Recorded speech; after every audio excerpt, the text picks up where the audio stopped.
कृपया आइए, आइए आइए, जल्दी आइए, प्लीज आइए। हाँ हाँ,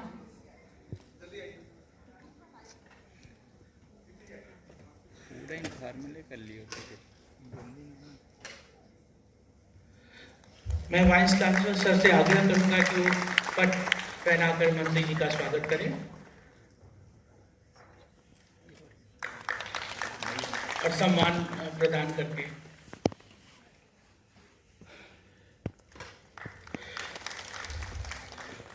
मैं आग्रह करूंगा, मैं मैं आग्रह करूंगा कि मनोज सर आपको भी करके फिर मैं आग्रह करूंगा कि बाकी जो उपस्थित प्रतिनिधि हैं उनका भी बाद में करना है। जी ठीक है, तो जी समय की कमी है, तो मैं श्री संजय श्रीवास्तव जी, PCC of wild life Uttar Pradesh को आमंत्रित करना चाहूंगा। कृपया जोरदार ताली से स्वागत।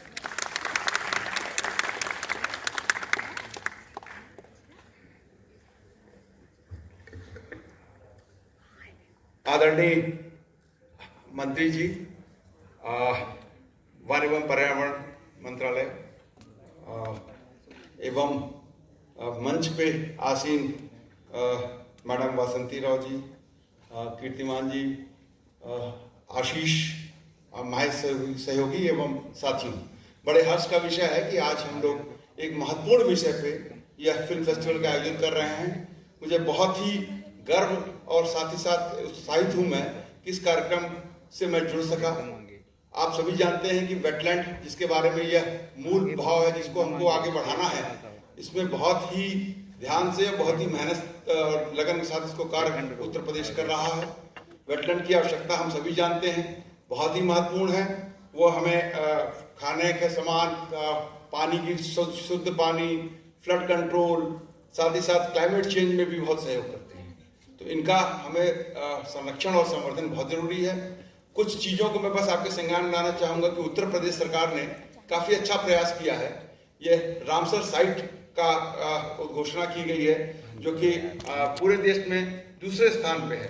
10 for life film festival and forum द्वारा आयोजित अटल बिहारी वाजपेयी ऑडिटोरियम में बाबा साहब भीमराव अंबेडकर यूनिवर्सिटी के प्रांगण में यहाँ उपस्थित इस विश्वविद्यालय के वाइस चांसलर आदरणीय नीलमणि प्रसाद वर्मा जी, हमारे विभाग के एसीएस आदरणीय मनोज सिंह जी, मिसेज बसंती राव जो director general centre for media studies, Shri Kirtiman Awasthi ji, senior adviser and project manager, हमारे ही विभाग के पीसीसीएफ श्री संजय श्रीवास्तव जी, श्री आशीष तिवारी जी, यहाँ उपस्थित प्रोफेसर नरेंद्र कुमार जी, यहाँ उपस्थित भाई विक्रम चौधरी जी, यहाँ उपस्थित सम्मानित मंच एवं मेरे सभी सम्मानित भाइयों एवं अति सम्मानित बहनों, वेटलैंड फॉर लाइफ के बारे में जो आज यहाँ सेमिनार आयोजित किया, बल्कि एक कार्यक्रम आयोजित किया जा रहा है फिल्म फेस्टिवल एंड फोरम द्वारा, उसके लिए मैं आयोजकों को बहुत बहुत बधाई दूंगा। वेटलैंड्स बहुत ज़रूरी चीज़ है। अगर पानी नहीं होगा तो कुछ नहीं होगा। जिंदगी के लिए सबसे ज़रूरी चीज़ होती है ऑक्सीजन, हवा, नंबर 2 पे पानी, नंबर 3 पे भोजन। तो पानी की वो इम्पोर्टेंस है जिसका कोई कंप्रोमाइज़ नहीं किया जा सकता। आदमी बिना भोजन के 13 दिन तक जिंदा रह जाएगा, बिना पानी के 3 दिन जिंदा नहीं रह सकता, और बिना ऑक्सीजन के तो 3 मिनट भी भारी पड़ जाएंगे। तो मैं कहूँगा वेटलैंड्स इतने ज़रूरी चीज़ है, और वेटलैंड कार्बन सिंक का काम करते हैं।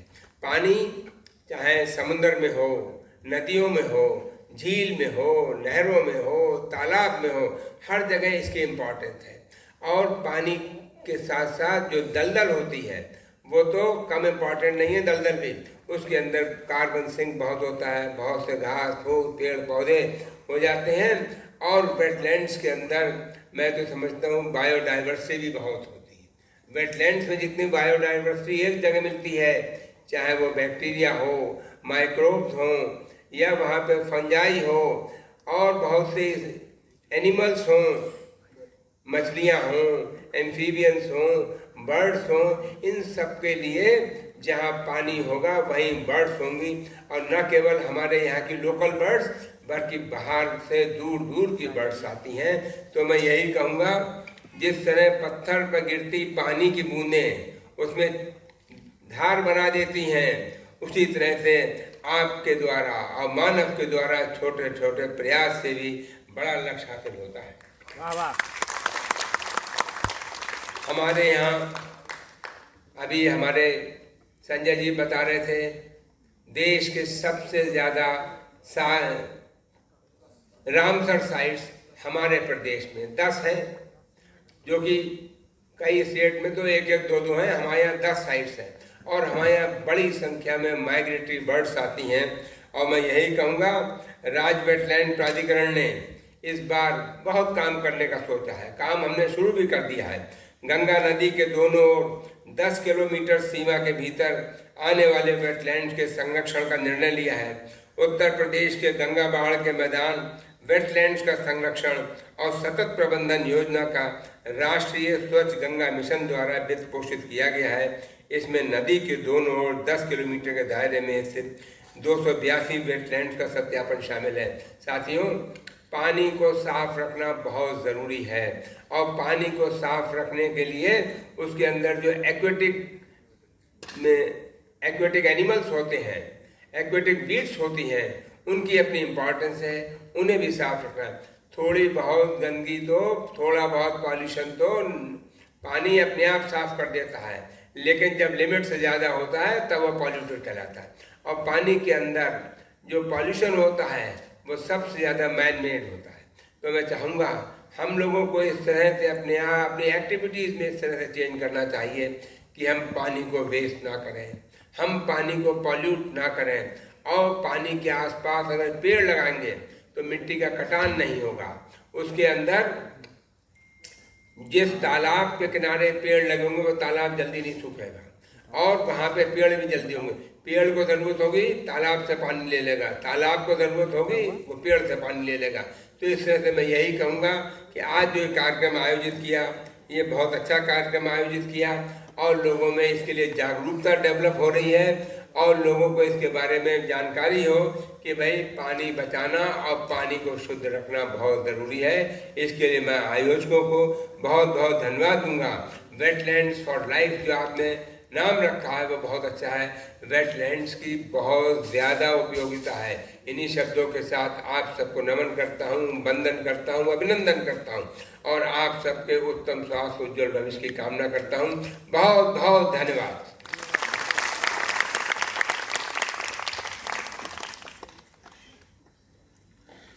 बहुत बहुत धन्यवाद मंत्री महोदय।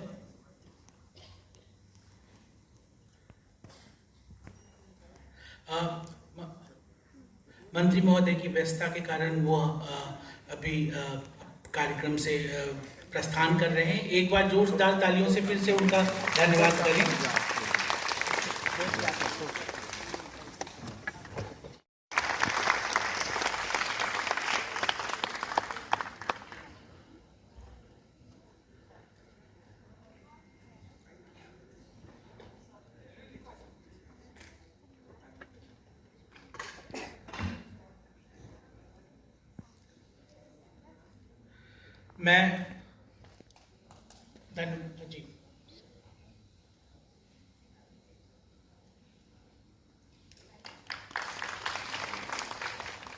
मैं professor Gopal Singh, dean school of media and communication, मैं उनको आमंत्रित करूंगा कि वो श्री आशीष तिवारी जी का स्वागत करें। आइए आशीष तिवारी जी।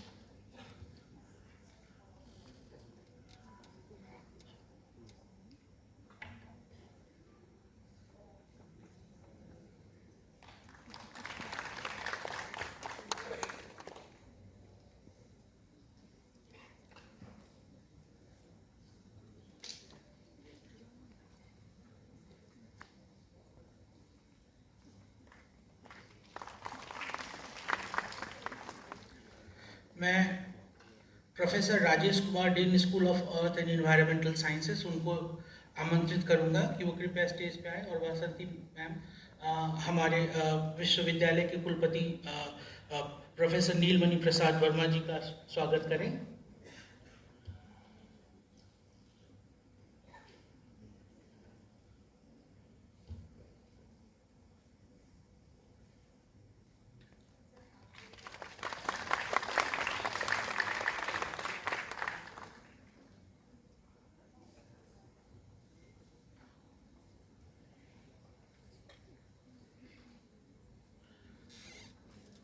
मैं मंच पे आमंत्रित करूंगा professor UV Kiran, dean school of home sciences का, कि कृपया वो आए और मंच पे श्री मनोज सिंह जी का स्वागत करें। हो चुके सर।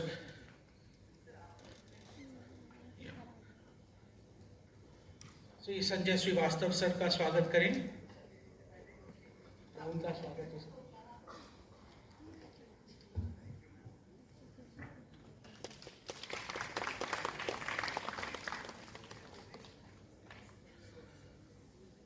डॉक्टर रचना गंगवार, मैं उनको आमंत्रित करूंगा।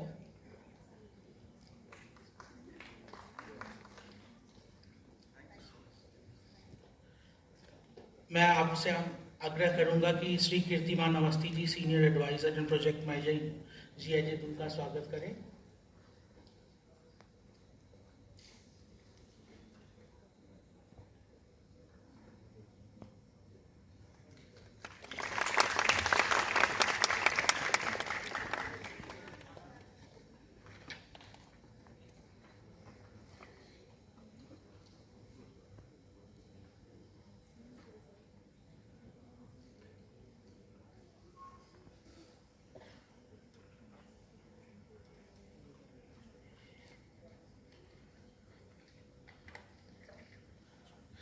मैं पुनः डॉक्टर रचना जी से आग्रह करूंगा और बसंती मैम से कि वो विक्रम चौधरी जी का स्वागत करें।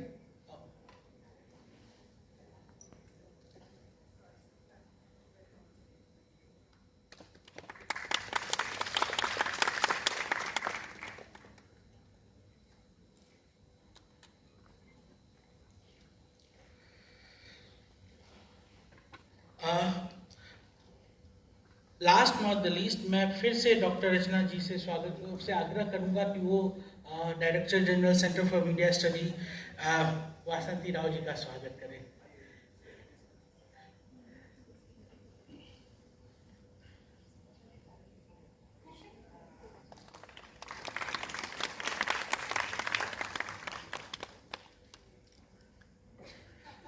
मैं एक बार फिर से आपसे आग्रह करूंगा कि सारे अतिथियों का जोरदार स्वागत करतल ध्वनि से स्वागत करें। बहुत बहुत धन्यवाद। पुनः कार्यक्रम में आते हुए मैं श्री कीर्तिमान अवस्थी जी से, senior adviser and project manager for GIZ, मैं उनसे आग्रह करूंगा कि वो आके कॉन्टेक्स्ट सेटिंग करें। Sir,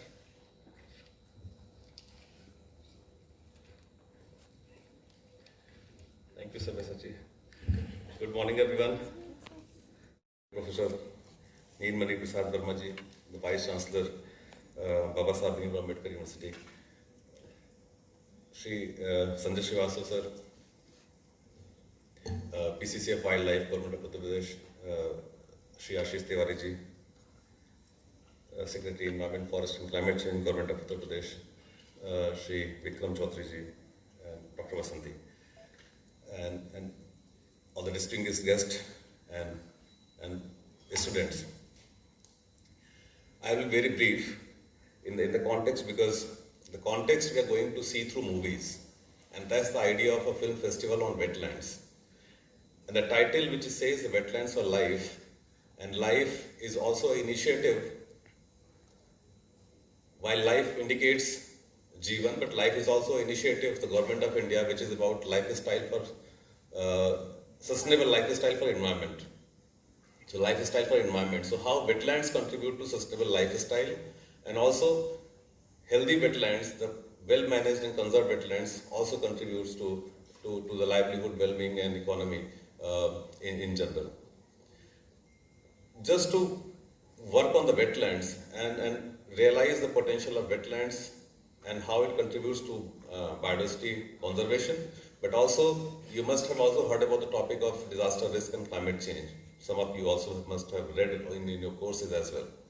So how wetlands also contribute to the co-benefit in terms of climate protection is something that we also work on. And to work on this particular topic, as part of Indo-German Technical Cooperation Project and funded by the International Climate Initiative, we have a project on wetlands for conservation and climate protection. And this project is being implemented in partnership with the Ministry of Environment, Forest and Climate Change, as well as the 7 partner states, and UP is one of our partner state. And UP, having such a huge network of wetlands falling in the Indo-Gangetic Plain, provides this opportunity to work on the topic. And this topic of wetland conservation is not just about a department or the government or one agency. You will see from the movies and for the films that will be shown here that how everybody is linked and involved in one or the other way. And this is where the film festival and forum becomes an integral part of what we call a sensitization and awareness activity. And this is what the process that we started in Indore last year, from the beginning of this year, as part of the World Wetland Day, and which will continue and culminate in the National Film Festival that will happen in September in Delhi, again hosted by CMS as part of their CMS Vataravanan Festival. We look forward to having you here for the next 3 days and go through the different aspects of wetlands, different topics that will be covered. We have a very beautiful movie about role of women. We have so young participation and also the women participation here in this festival also. We have beautiful movie about role of women in wetlands. And then just to see that how different aspects are covered and contributing to the sustainable lifestyle from both the sides in terms of wetland conservation. Thank you so much. Look forward to having you here for the next 3 days.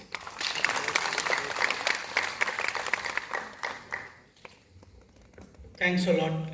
Government Forest Climate Change,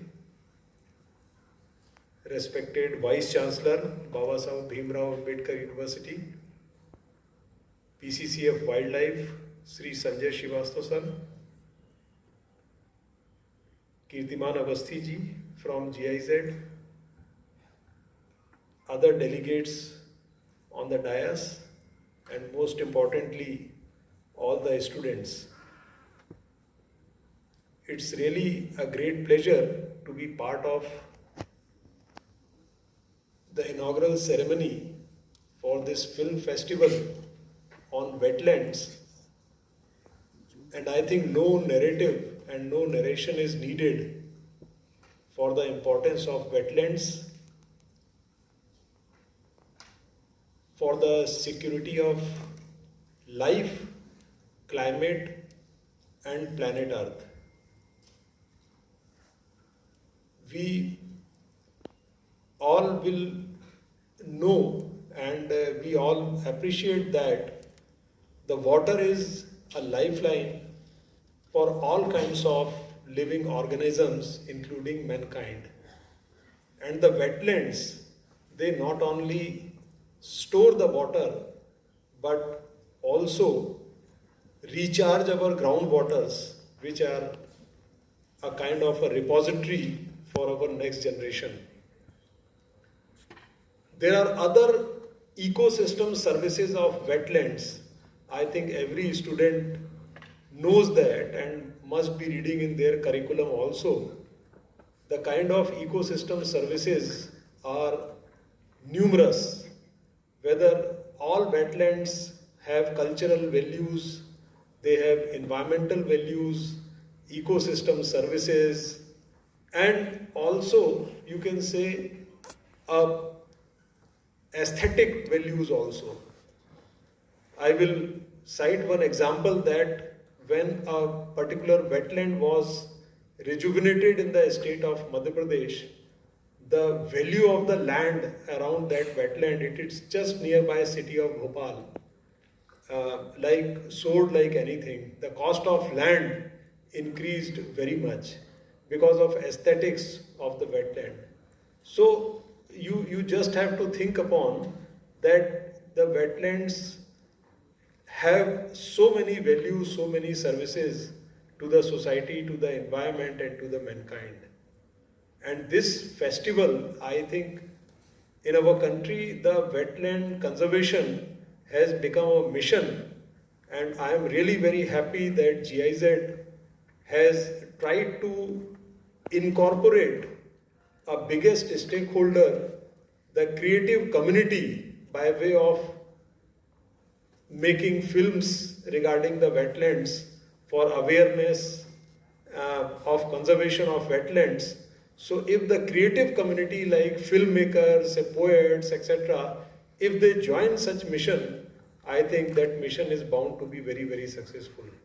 So I congratulate also the creative filming community which has come forward to take this message of wetland conservation to the common citizen of our country, all stakeholders, villagers, students, etc. So they really need, all creative community, they really need a great round of applause. Filming and a visual communication is such a strong media. Like we all know the elephant whisperers, like the kind of Mahabharata which was filmed in this particular film, which has won the Oscar and other awards. I think every national park has that kind of services to the living beings. But that film was so strong that it communicated this awareness to the community across the world. So it's a very, very powerful medium, and I am sure that the objectives to spread awareness about wetland conservation, etc., will be very, very forcefully go across to the stakeholders. Thank you very much.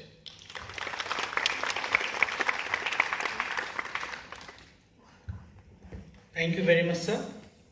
Now I will invite, अब मैं आग्रह करूंगा माननीय कुलपति महोदय professor Neelmani. Morning everybody. ये आज की जो गोष्ठी 3 दिवसीय है,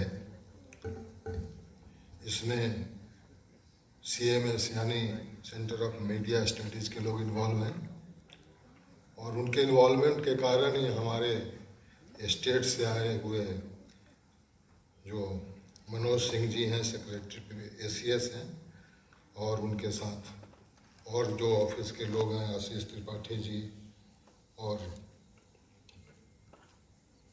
मीडिया से DG वसंत राव, और सक्सेना साहब मिनिस्टर थे, अभी चले गए, विक्रम चौधरी जी हैं, और हमारे विश्वविद्यालय के काफ़ी प्रोफेसर्स इन्वॉल्व हैं इस प्रोसेस में, जिसको कि हम लोग और आगे भी कोलैबोरेटिव स्टडी के रूप में प्रमोट कर सकते हैं, जिसमें प्रोफेसर नरेंद्र कुमार, गोविंद सिंह जी, मीडिया से रचना गंगवार, UV किरण, और मेरे ख्याल से एग्रीकल्चर सेक्टर जो डिपार्टमेंट है वहाँ से भी हम कुछ टीचर्स को इन्वॉल्व कर सकते हैं, जिसमें दीपा हो सकती है, संजय हो सकते हैं, और जो हमारे यहाँ का एक और डिपार्टमेंट है मास कम्युनिकेशन जर्नलिज्म, वह भी काफ़ी इन्वॉल्व हो सकता है। तो मैं ये DG से रिक्वेस्ट करूँगा कि आप आगे इसको थोड़ा सा और अच्छे ढंग से कोलैबोरेट करके, और जो विजुअल डेमोन्स्ट्रेशन होगा फिल्म का, उसको और अच्छे ढंग से आप लॉन्ग टर्म प्लान करके चला सकते हैं। वेटलैंड एक इशू है, इकोसिस्टम का इम्पोर्टेंट इशू है, खास करके हम देखते हैं गंगा बेसिन, यमुना बेसिन, और बहुत सारे हमारे देश में नदियां हैं, ब्रह्मपुत्र, कोशी, गंडक वगैरह वगैरह, सरयू, और उस बेसिन के किनारे हम अक्सर देखते हैं कि जब गर्मियों में सॉइल का जो सेचुरेशन ऑफ वाटर होता है वो रिड्यूस होता है, और रेनी सीजन में जो सेचुरेशन है वो इम्प्रूव होता है। इसके कारण मुझे लगता है कि एग्रीकल्चर भी काफ़ी हद तक कभी बेनिफिट लेता है और कभी इसका लॉस झेलना पड़ता है। लेकिन जब लॉस भी होता है, वाटर का सेचुरेशन कम होता है गर्मियों में, तब भी हम वहाँ पर कुछ ऐसे फ्रूट्स का प्रोडक्शन कर ले जाते हैं जिसमें वाटरमेलन और खरबूजा तरबूजा वगैरह सब आते हैं। तो कहने का मतलब यह है कि यह एक एग्रीकल्चर, इसलिए यह जागरूकता अभियान, यह अवेयरनेस ड्राइव, यह एक इस ढंग का मूवमेंट है जिसमें हमें यंग हो, बच्चे हों, छोटे हों, बड़े हों, बूढ़े हों, सभी को इन्वॉल्व करने की सख्त ज़रूरत है। और मैंने देखा है ड्रॉट प्रोन एरियाज में कैसे एनिमल्स त्राही वाटर के लिए करते हैं। और मैंने तो एक ऐसा जगह देखा जिसमें एक ही पॉन्ड में आदमी भी पानी पीता है, जानवर भी पानी पीता है। वह है Purulia district of West Bengal, जहाँ पर वाटर की इतनी क्राइसिस होती है। और वैसे वैसे 99 डिस्ट्रिक्ट्स हैं इंडिया में जहाँ पर ड्रॉट प्रोन है और पानी की क्राइसिस है, तो उसके क्या रिजल्ट्स होते हैं। अतः वेटलैंड्स को अगर हम थोड़ा सा सेफ्टी मेजर्स ले लें तो हम काफ़ी हद तक इसको, कंट्री को इम्प्रूव कर सकते हैं, इकोसिस्टम को इम्प्रूव कर सकते हैं। अभी आपको कुछ दिन पहले ही याद होगा, और अक्सर ऐसा हम लोगों को मिलता है कि शहरों में बाढ़ आ जाती है।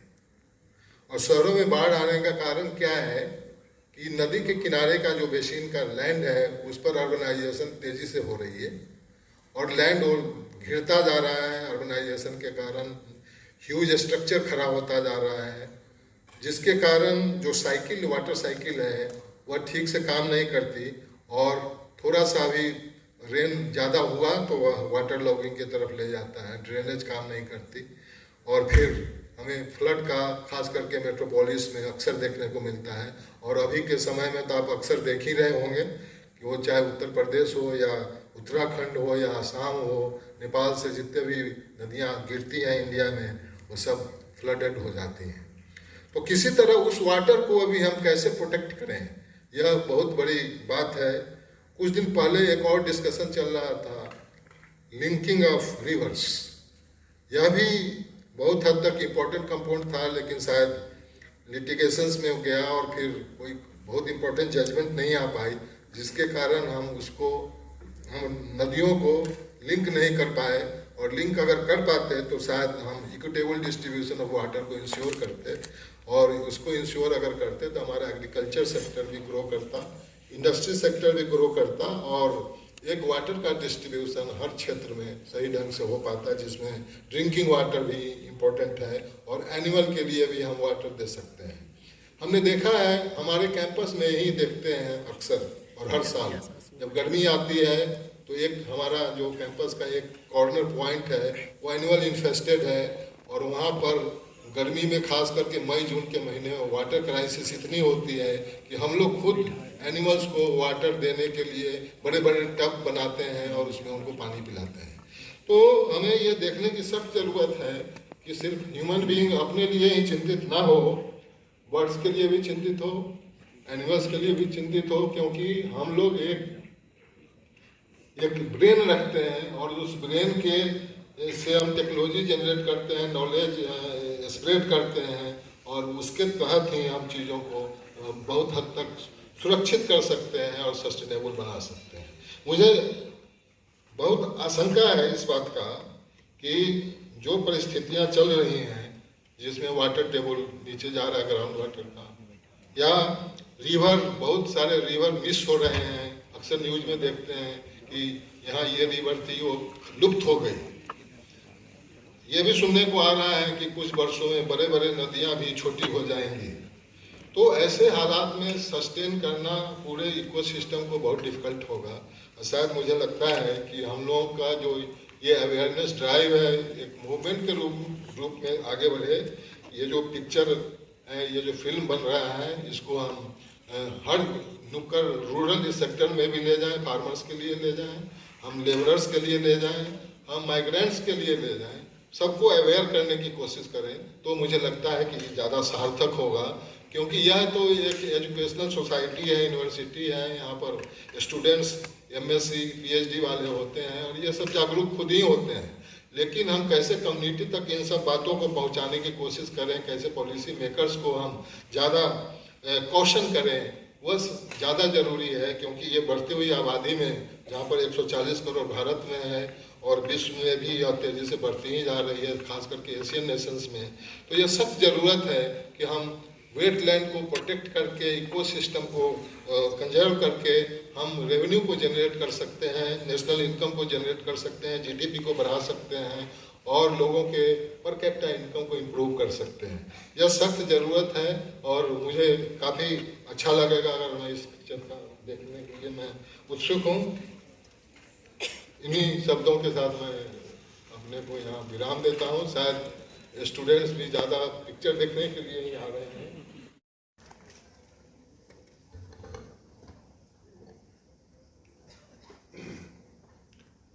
Respected Vice Chancellor of the University, Adarniya Shri Nilmani Prasad Ji, Madam Vasanti, my colleague Sanjay Srivastava, Ashish Tiwari, and Vikram Chaudhary,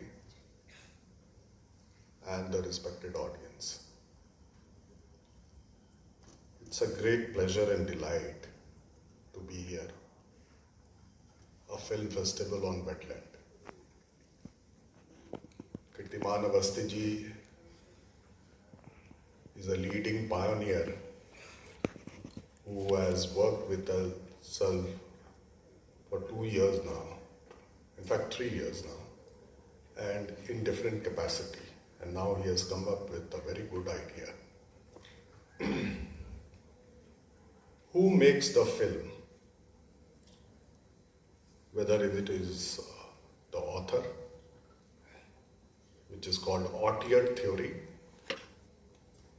or whether is the producer or the director or the cinematographer or the subject itself, here the subject is wetland, or the audience. This is what you will analyze when you will see these films. And why wetland? Wetland are great sites of water recycling. They prevent soil erosion. They recycle nutrients. They are carbon sinks. They sequester carbon. They promote biodiversity. And they are sites of cultural and religious significance. UP is bestowed with lots of wetland. We have inland wetlands, we have coastal wetlands in the coastal states of India, and we also have man-made wetlands. And we have 10 Ramsar sites in UP. As Vikram Chaudhary told you, that you can see the changes. If proper wetland management is done, wetland will be rejuvenated and you can see the changes in the wetland. And they can promote lots of biodiversity. So this year also in plantation program, where we planted almost 36 crore trees in UP, we have taken 203 sites of wetland. And we are going to plant trees in these wetlands, restore its ecology, which is a very fragile ecology, and ensure that their contribution towards environmental management is sustained.